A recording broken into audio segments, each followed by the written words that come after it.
Hello guys, welcome to our channel. This is Teja. ప్రస్తుతం మనతో పాటు సీనియర్ జర్నలిస్ట్ భరద్వాజ్ గారు ఉన్నారు. నమస్తే సార్. నమస్తే. చాలా రోజుల తర్వాత ప్రభాస్ గారి మూవీ గ్రాండ్ రిలీజ్కి దగ్గరలో ఉంది. Salaar cease fire part 1. So అయితే సెకండ్ ట్రైలర్ రిలీజ్ అయిన తర్వాత ఆ స్టోరీ మొత్తం కూడా తను ఎక్స్ప్లెయిన్ చేసినట్టుంది. ముఖ్యంగా ఒక సుల్తాన్ గురించి చెప్పాడు. అలాగే లాస్ట్లో ఎవరైతే ప్రాణ స్నేహితులు ఉంటారో వాళ్ళిద్దరే కాన్సర్ అనే సామ్రాజ్యం కోసం కొట్టుకుంటారో వాళ్ళిద్దరే భద్రశత్రువులు అవుతారని. సో దాని గురించి ఏం చెప్తారు? అంటే ఇక్కడ స్నేహం చుట్టూ తిరిగే కథ ఇది. స్నేహము, విద్రోహం, ఇద్దరు స్నేహితుల మధ్య ఘర్షణ, ఇద్దరు స్నేహితుల మధ్య ఐక్యత. ఇది నలుగురు స్నేహితుల కథ. ఓకే. ఒక రకంగా అంటే చెప్తున్నటువంటి ఆ నేరమయ సామ్రాజ్య నిర్మాణం వెనకాల ఇంధనంగా పనిచేసేది స్నేహమే. అలాగే అక్కడ జరుగుతున్నటువంటి దారుణాలకి ప్రతిఘటించి తిరిగి అక్కడ మానవత్వాన్ని నిలబెట్టేది కూడా స్నేహమే. సో స్నేహం ఒక పార్శ్వం చూపిస్తాడు. ఇద్దరు స్నేహితుల మధ్య వచ్చినటువంటి ఘర్షణ కలిగించినటువంటి విధ్వంసం, ఆ విధ్వంసాన్ని మళ్ళీ సానుకూలపరిచేటువంటి ఇంకొక స్నేహం. ఇది లైన్. ఆ సినిమాకి ఆయన అనుకున్నటువంటి లైన్. ఈ సినిమాకి సంబంధించి కేజీఎఫ్ కంటే ఇది బెటర్గా ఉంటుంది అనే అభిప్రాయంతో ఉన్నారు వాళ్ళు. యూనిట్ మాత్రమే కాదు, ప్రశాంత్ నీల్ కూడా అదే అభిప్రాయంతో ఉన్నాడు. ఇప్పుడు ఎందుకు ప్రశాంత్ నీల్ అంత కాన్ఫిడెంట్గా ఉన్నాడు సినిమా మీద అంటే, ఈ సినిమా స్క్రిప్టులో అంటే కేజీఎఫ్కి సంబంధించి టోటల్గా ఆయన సోలో ప్రయత్నం, ఒంటరి యుద్ధం చేశాడు ఆయన. ఇక్కడ ఒంటరి యుద్ధం కాదు, ఇక్కడ టీం వర్క్ ఉంది. అంటే పృథ్వీరాజ్ ఒక డైరెక్టర్, తను తన ఐడియాస్ని కూడా షేర్ చేసుకున్నాడు ఇతనితో.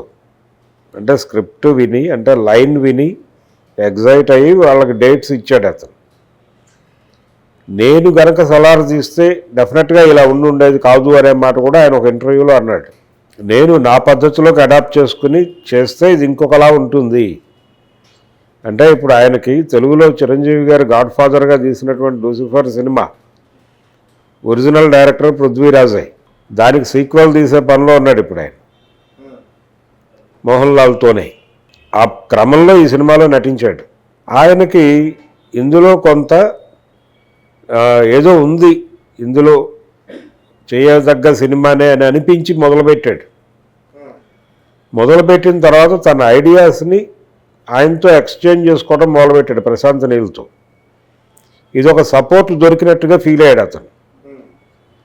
అలాగే ప్రభాస్ నుంచి కూడా కొంత ఆయన సలహాలు, సంప్రదింపులు తీసుకున్నాడు ఈ సినిమాకి సంబంధించి. ఓకే.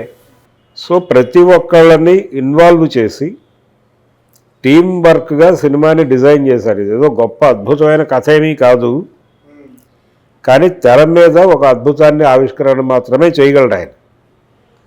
కేజీఎఫ్లో కూడా నిజానికి కథగా చెప్పుకుంటే ఏముండదు. అయితే పృథ్వీరాజు ఒక మాట బలంగా చెప్తూ వస్తున్నాడు. అలాగే సినిమా చూసినటువంటి వాళ్ళ వైపు నుంచి వస్తున్న అభిప్రాయం, ఆల్రెడీ వాళ్ళు ఒక షో చూశారు. చూసిన తర్వాత మాట్లాడుతున్న మాటలే ఇప్పుడు ఇంటర్వ్యూల్లో నుంచి బయటకు వస్తున్నాయి. చూసిన తర్వాత తను ఫీల్ అయింది ఏంటంటే, చాలా ఎమోషనల్ డ్రామా నడిపాడు అతను. ప్రశాంత్ నీలు చాలా ఇంటెన్స్తో ఒక ఎమోషనల్ డ్రామాని నడిపాడు బలంగా. ఇది నేను హ్యాండిల్ చేసి ఉండేవాడిని కాకపోవచ్చు అన్నాడు.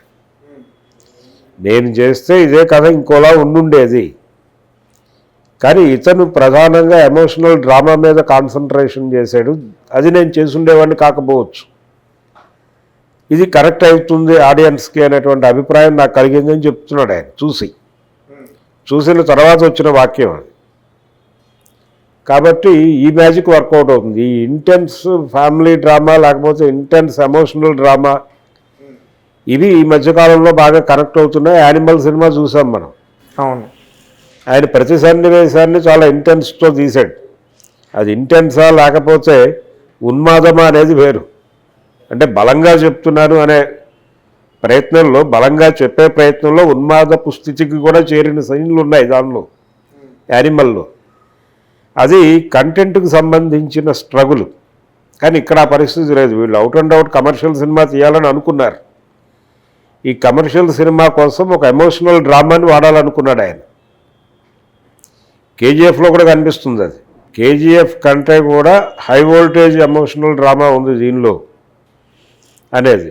ఈ నలుగురు స్నేహితులు, 4 స్నేహాలు, స్నేహము, విద్రోహము, వెన్నుపోటు, అధికారం కోసం కుట్రలు, కుయుక్తులు, వీటిని ఛేదించడానికి పడే తిప్పలు, జీవితాలు అంటే ఒక అట్టడుగు పొరల్లో నుంచి వచ్చినటువంటి జీవితాలు ఎదగటం కోసం పడే తపన, తాపత్రయం, చేసే యుద్ధాలు, ఇవన్నీ కూడా ఒక గ్రాండ్ స్కేల్లో చూపించబోతున్నాడు ఆయన అనేది జనరల్గా ట్రైలర్లు, వాళ్ళ మాటలు వింటే అర్థమవుతుంది.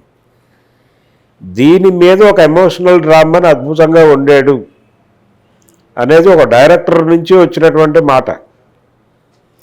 రెండోది, ఈ తరహా సబ్జెక్ట్స్ చేయటంలో తనకి కొంత స్పెషాలిటీ ఉంది పృథ్వీరాజ్కి. అయితే లైటర్ వెన్లో వెళ్తాడు తను చేసినటువంటి క్యారెక్టర్లు కూడా అలాగే ఉంటాయి. వాస్తవికతకు దగ్గరగా వెళ్ళి ఎమోషన్ని ఎంత ఏ మోతాదులో వాడాలో ఆ మోతాదులో వాడేటువంటి కళాకారులు వాళ్ళు. ఇది ఏ మలయాళ సినిమా చూసినా అర్థమవుతుంది.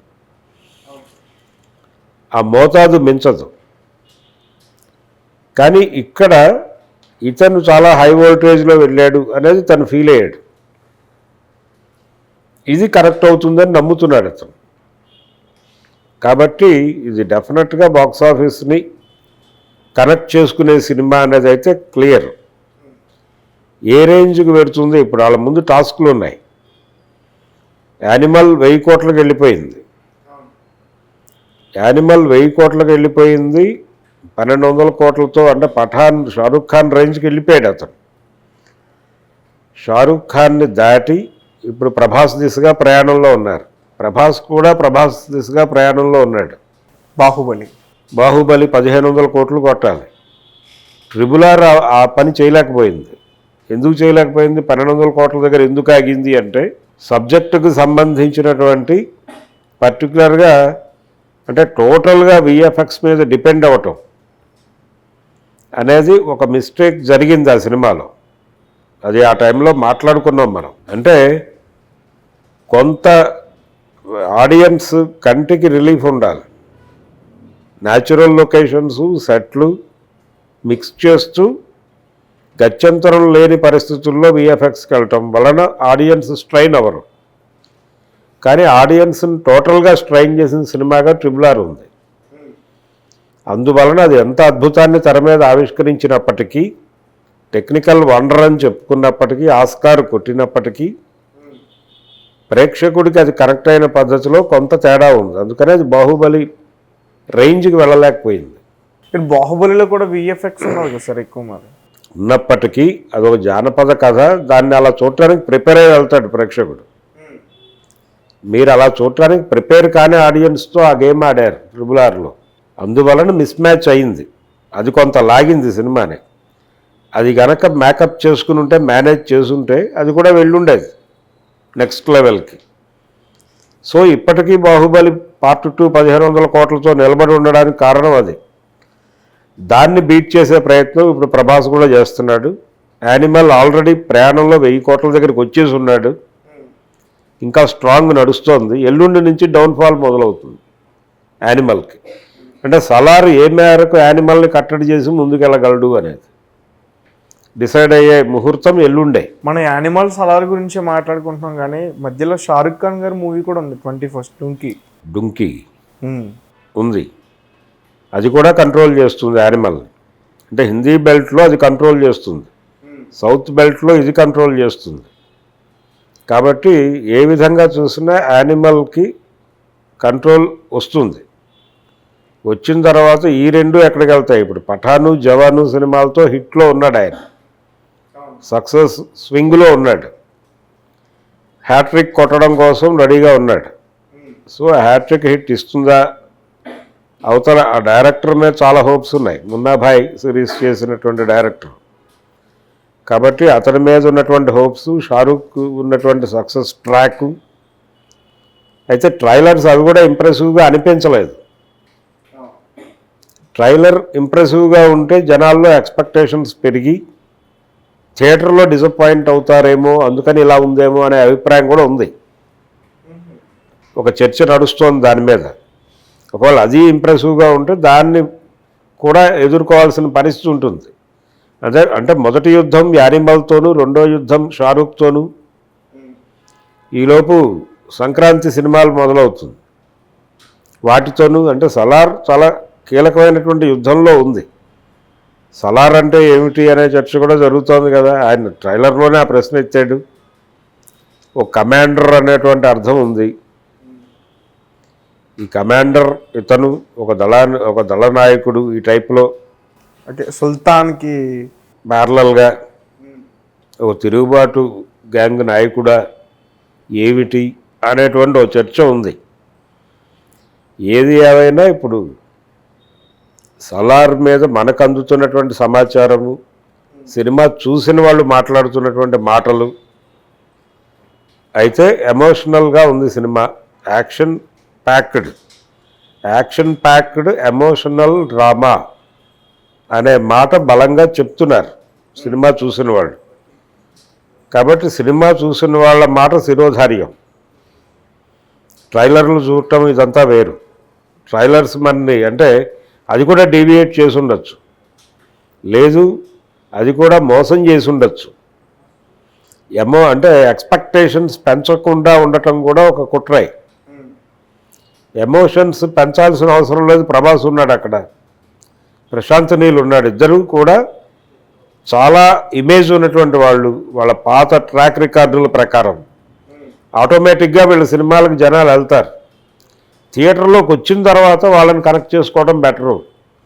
ట్రైలర్ ద్వారా మనం బిస్కెట్ వేయక్కర్లేదు అనే విషయం అర్థమైపోతే, మనం ట్రైలర్ ద్వారా బిస్కెట్ వేయాల్సిన అవసరం లేదు అనే విషయం అర్థమైపోతే ఎక్స్పెక్టేషన్స్ పెంచటంగా మారుతుంది కదా ట్రైలరు. ఈ ఎక్స్పెక్టేషన్ పెంచి దాన్ని రీచ్ కాకపోతే డిసప్పాయింట్ అవుతాడు ఆడియన్. అందుకని సోసోగా ట్రైలర్లు, సోసోగా ప్రమోషను, ఇదంతా ఏంటి ప్రమోషన్ భీభత్సంగా లేదు అనే మాటలు కూడా విన్నాం. ఇప్పుడు రాజమౌళితో కామన్ ఇంటర్వ్యూ చేసి వదిలేరు. ఇది కాకుండా ఇతర అప్ కంట్రీ ఛానల్స్లో పృథ్వీరాజ్తో ఇంటర్వ్యూలు పెట్టారు, తెలుగు ఛానల్స్లో ప్రభాస్తో ఇంటర్వ్యూలు పెట్టారు.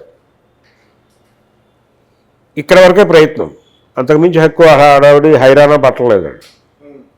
ఎందుకు పట్టలేదు అంటే నెమ్మదిగానే పెడదాం, ఎక్స్పెక్టేషన్లు పెంచే పని మనం చేయొద్దు. థియేటర్లోకి వచ్చిన ప్రేక్షకుడు ఎమోషనలైజ్ అయితే చాలు. ఆ ఎమోషనల్ కంటెంట్ ఉందని ఆల్రెడీ చెప్తున్నారు చూసిన వాళ్ళు. కాబట్టి అది కనెక్ట్ అవుతుందనే హోప్ అయితే ఉంది. కనెక్ట్ అయితే ఏ రేంజ్కి పెడుతుంది సినిమా అనేది చూడాలి. పోటీ క్లియర్. పైగా ఇది టీం వర్క్ అని ఆయనే చెప్తున్నాడు. నాకు కేజీఎఫ్ కంటే కూడా ఈ సినిమాకి పనిచేయటం చాలా ఎగ్జైటింగ్గా అనిపించింది అంటున్నాడు ప్రశాంత్ నీల్. కారణం రకరకాల వ్యక్తులు ఉన్నారు దీనిలో, వాళ్ళ అనుభవాలు వాళ్ళు చెప్పారు. వాటన్నిటినీ పరిగణనలోకి తీసుకుని నా పద్ధతిలో నేను మార్చుకుంటూ వెళ్ళాను. సో కేజీఎఫ్కి దీనికి చాలా తేడా ఉండబోతోంది.